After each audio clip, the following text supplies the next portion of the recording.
Ketua Dayak berterima kasih Edi Mulyadi jadi tersangka. Iwan Semul tuntut pencabutan konsesi lahan oligarki.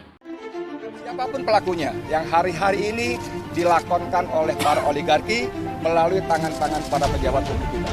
Saya sampaikan, kalau yang diberi konsesi sulit-sulit cabut konsesinya. Saya perintahkan ini. Dan banyak hal-hal lain seperti misalkan soal apakah memang undang-undang IKN itu benar-benar dibutuhkan atau tidak. Tuduhan minim partisipasi publik tentu kami berkeberatan karena kami dalam prosesnya ini juga melibatkan publik, tidak hanya para stakeholder masyarakat yang ada, tapi juga melibatkan akademisi termasuk juga pakar hukum tata negara. Kita lihat ada lima poin yang tidak dipenuhi dalam proses pembentukan undang-undang ini. Lihat aturan yang lebih teknis detail didelegasikan ke peraturan pemerintah ataupun peraturan presiden. Kalau kemudian itu digugat ke Mahkamah Konstitusi, ya kita beradu argumen nanti di Mahkamah Konstitusi gitu. Jadi itu jalur yang legal, saya kira hal-hal yang biasa saja. Warga negara menggugat ke Mahkamah Konstitusi itu hal yang biasa saja dan itu dijamin oleh konstitusi gitu.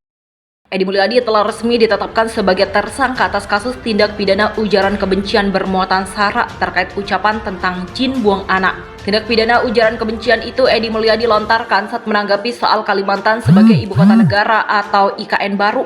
Usai jadi tersangka ujaran kebencian, penyidik Barreskrim Polri langsung melakukan penahanan terhadap Edi Mulyadi untuk 20 hari ke depan.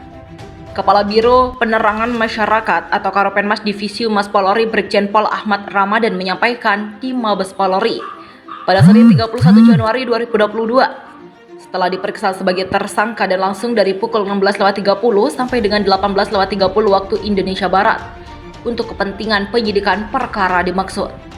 Terhadap saudara EM, penyidik melakukan penangkapan dan dilanjutkan penahanan, kata Brigjen Pol Ahmad Ramadan.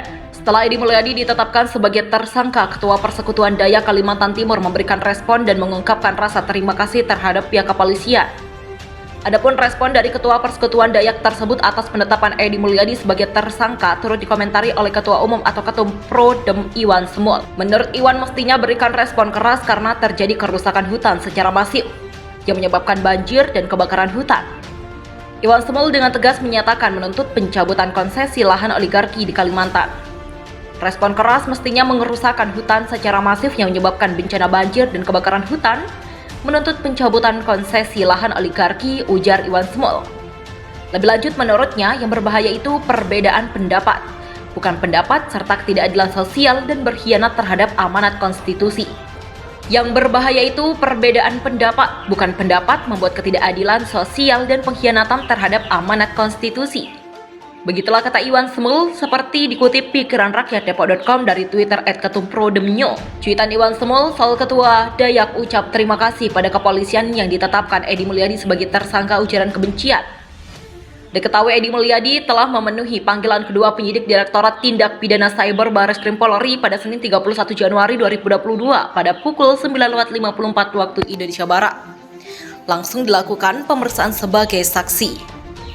Pemeriksaan tersebut berlangsung hingga pukul 16.15 waktu Indonesia Barat, dilakukan sebagai pertimbangan barang bukti serta pemeriksaan saksi-saksi yang berjumlah 55 orang, terdiri atas 37 saksi dan 18 ahli.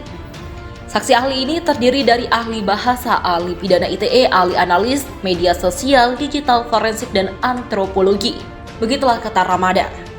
Penyidik melakukan gelar perkara terlebih dahulu sebelum menetapkan Edi Mulyadi sebagai tersangka, lalu menetapkan status Edi Mulyadi menaikkan status dari saksi menjadi tersangka. Edi Mulyadi telah resmi ditetapkan sebagai tersangka atas kasus tindak pidana ujaran kebencian bermuatan sara terkait ucapan tentang jin buang anak. Tindak pidana ujaran kebencian itu Edi Mulyadi lontarkan saat menanggapi soal Kalimantan sebagai ibu kota negara atau IKN baru.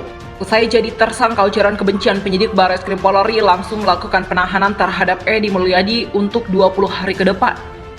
Kepala Biro Penerangan Masyarakat atau Karopenmas Divisi Humas Polri Brigjen Pol Ahmad Ramadan menyampaikan di Mabes Polri pada Senin 31 Januari 2022 setelah diperiksa sebagai tersangka dan langsung dari pukul 16.30 sampai dengan 18.30 waktu Indonesia Barat untuk kepentingan penyidikan perkara dimaksud. Terhadap saudara EM, penyidik melakukan penangkapan dan dilanjutkan penahanan, kata Brigjen Pol Ahmad Ramadan. Setelah Edi Mulyadi ditetapkan sebagai tersangka, Ketua Persekutuan Dayak Kalimantan Timur memberikan respon dan mengungkapkan rasa terima kasih terhadap pihak kepolisian. Adapun respon dari Ketua Persekutuan Dayak tersebut atas penetapan Edi Mulyadi sebagai tersangka turut dikomentari oleh Ketua Umum atau Ketum Pro Dem Iwan Sumul.